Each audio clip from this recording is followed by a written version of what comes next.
문재인 정부 청와대의 울산시장 선거 개입 의혹 사건으로 재판을 받은 송철호 전 울산시장과 더불어민주당 황운하 의원이 1심에서 각각 징역 3년을 선고받았습니다. 법원은 수사 청탁 사실을 인정하며 선거 개입 행위는 죄책이 매우 무겁다고 지적했습니다. 김지수 기자입니다.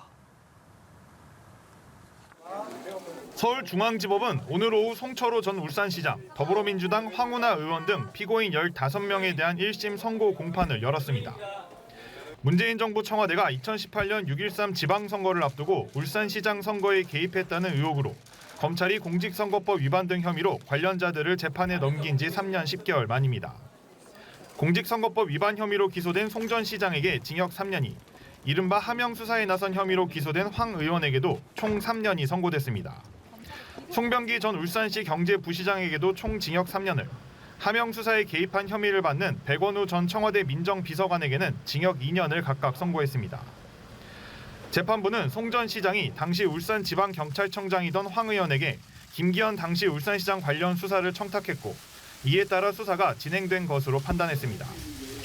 앞서 검찰은 청와대 민정비서관실이 작성한 범죄 첩보서가 백원우 전 비서관 등을 통해 울산경찰청으로 전달된 것으로 주장했는데, 법원은 민간인 사찰과 수사 의뢰를 언급하면서 백 전 비서관의 공모 관계도 인정했습니다.